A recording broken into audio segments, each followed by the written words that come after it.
शांति। 25 अगस्त दादी जी का स्मृति दिन बहुत ही नज़दीक आ रहा है।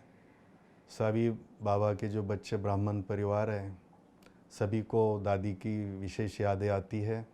बाबा की तो याद हम रोज़ करते, लेकिन अगस्त मास जैसे ही आता है तो आदरणीय प्रकाशमणि दादी जी सबको याद आती है।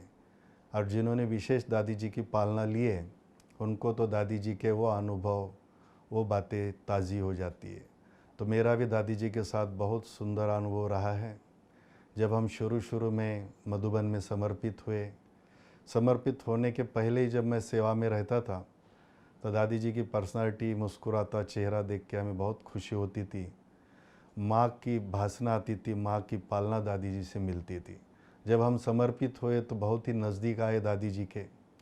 मैं कंस्ट्रक्शन डिपार्टमेंट में शुरू में सेवा देता था, तो जब मकानों के उद्घाटन होते थे तो मुझे वो दिन याद आते हैं। दादी को उस समय तो सभी बिल्डिंग में लिफ्ट नहीं होती थी, तो सीढ़ी से दादी को चढ़ना होता था। तो दादी जी बोलती थी मेरा हाथ पकड़ो, तो हम उनका, दादी जी का बहुत बार ऐसा हाथ पकड़ के दादी को सीढ़ी चढ़ा के ऊपर ले जाते थे। तो उस समय मुझे एक संकल्प आता था। साकार ब्रह्मा बाबा की हिस्ट्री हम सुनते थे कि जब बाबा अव्यक्त हुए, उस दिन बाबा ने दादी जी का हाथ पकड़ा और अपनी सारी विल पावर दादी जी के हाथ में दी। तो मुझे वो सीन याद आती थी, जिनकी साकार ब्रह्मा, सृष्टि के पिता ने जिनका हाथ पकड़ा और विल पावर दी, उनका हाथ मेरे हाथ में है। तो जैसे संकल्प आता था तो मुझे वो लाइट और माइट मिलती थी, और वो शक्ति का अनुभव मैं दादी जी से करता था। और दादी का हाथ हम देखते थे बहुत मुलायम, कि ये स्मृति आती थी कि फरिश्ते का अनुभव कि दादी जी मेरे साथ हैं, वो शक्ति संचार होता था। फिर दादी जी के साथ मेरे अनुभव रहे। कंस्ट्रक्शन के बाद हम जब नदी के साइड प्रकाशमणि दादी जी का जो नदी का स्थान बना, जिसमें शांतामणि पार्क नाम दिया था, और उसमें बहुत सुंदर दादी जी, जब मैं ज़मीन संभालता था तो दादी अंतिम दिनों में बहुत तबीयत ठीक नहीं होती, तो हमारे मुन्नी बहन जी के साथ चक्कर लगाने आते थे। आधा 1 घंटा बैठते थे तो दादी जी को हम फूल देने जाते थे स्वागत में। तो दादी को गुलाब का फूल और सफ़ेद फूल बहुत अच्छा लगता था। एक दिन हमने देखा सफ़ेद फूल मिल ही नहीं रहा था, तो हम गुलाब का दूसरा फूल लेके गए, येलो कलर। तो दादी ने कहा कि सफ़ेद है संगम की यादगार और येलो है सतयुग की यादगार, तो ये भी बहुत सुंदर फूल है। फिर दादी जी को वहाँ हम मक्का आदि खिलाते थे, पिकनिक कराते थे, तो दादी जी बहुत अच्छा इंजॉय करती थी। तो हमें लगता था इतनी बड़ी हस्ती दादी जी, लेकिन हमारे साथ बहुत सहज ईजी रीत्या सब पालना लेती है। तो दादी जी रोज़ आया करती थी, और वो भी दिन हमें याद आते हैं। बहुत अच्छी सी पालना दादी जी के हमें मिलती थी।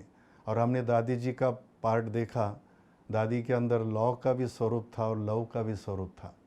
सभी हम मधुबन निवासियों को दादी लव की पालना, ईश्वरी प्यार की पालना तो देती थी, माँ का वात्सल्य भी देती थी, लेकिन जब दादी जी को बात कुछ समझा नहीं होती तो दादी लॉ का भी स्वरूप दादी का हमने देखा।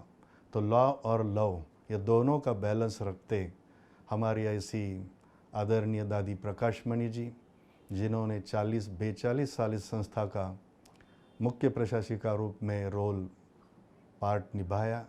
और बहुत सुंदर दादी जी की यादें हैं कि दादी जी सदा अथक होके हमने देखा, इतनी एज में भी जो भी आता था उनको मिलती थी, सेवाएं करती थी, क्लासेस करती थी, और जो भी नए भाई बहनें आए उनको माँ की भाषणा, माँ की पालना देती थी।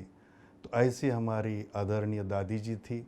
जब भी हम प्रकाश स्तंभ के पास आते हैं तो वो दिन दादी के याद आते हैं, वो स्मृतियाँ हमारे मन मानस पटल पर आती है, और खुशी की तरंगे हमारे अंदर आती है। तो दादी जी के ये स्मृति दिन निमित्त सभी भाई बहनों को हमारी बहुत बहुत शुभकामना।